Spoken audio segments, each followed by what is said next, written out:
Hello hello.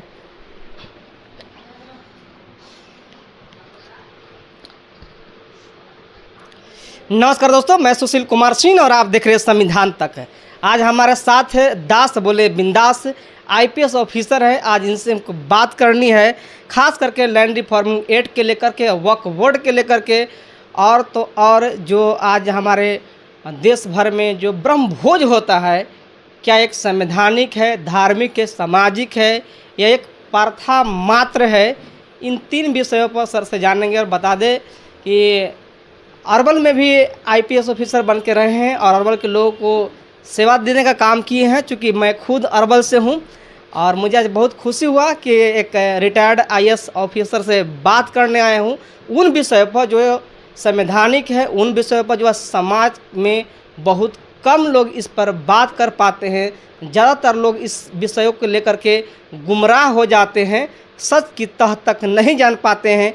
इन्हीं कारण से आज मैं आया हूं और सर से जानना। सबसे पहले सर, संविधान तक में आपका स्वागत है सर। धन्यवाद आपका, थैंक यू। क्या कहिएगा सर, आज के डेट में बड़ा ट्रेंडिंग चल रहा है वक्फ बोर्ड है कि नहीं। मुसलमानों ने नीतीश कुमार को बाइकआउट कर दिया।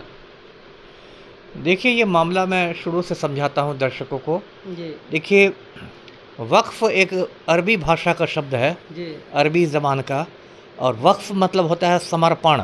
जी तो यदि कोई मुसलमान अपनी संपत्ति के किसी हिस्सा का या पूरी संपत्ति का किसी धार्मिक कार्य के लिए समर्पण दे देता है, तो वो संपत्ति वक्फ की संपत्ति हो जाती है। मान लीजिए कोई मुसलमान है और उसने मरने के पहले अपनी वसीयत लिख दी और कहा कि ये जो मेरी ज़मीन है, इस ज़मीन पर कब्रिस्तान बन सकता है या मस्जिद बन सकती है, ऐसी कोई बात, तो उसकी जो संपत्ति होगी वो वक्फ बोर्ड की हो जाएगी।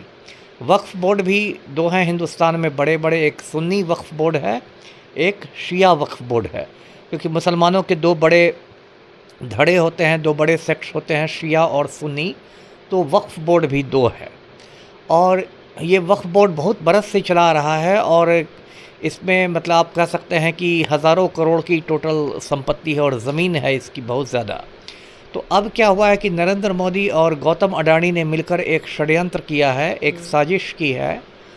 और साजिश ये है कि नरेंद्र मोदी की सरकार वक्फ बोर्ड की ज़मीन का अधिग्रहण कर लेगी, सरकारी बना देगी, और उसके बाद वो ज़मीन जो है वो गौतम अडानी के चरणों में रख दिया जाएगा, निजीकरण के नाम पर, प्राइवेटाइजेशन के नाम पर। क्योंकि सभी लोग जानते हैं कि नरेंद्र मोदी जो है वो गौतम अडानी के चपरासी हैं, उससे ज़्यादा उनकी हैसियत है नहीं। और गौतम अडानी जो हुक्म देता है वही नरेंद्र मोदी उसका पालन करते हैं।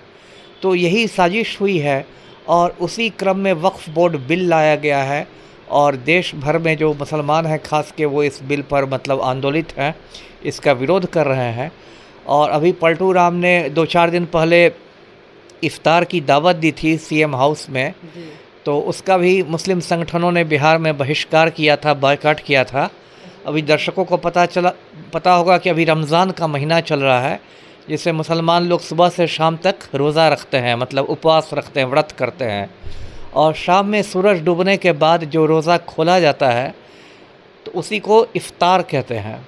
तो पलटू राम ने इफ्तार की दावत दी थी, लेकिन मुस्लिम संगठनों ने कहा कि आप बीजेपी की गोद में बैठे हुए हैं,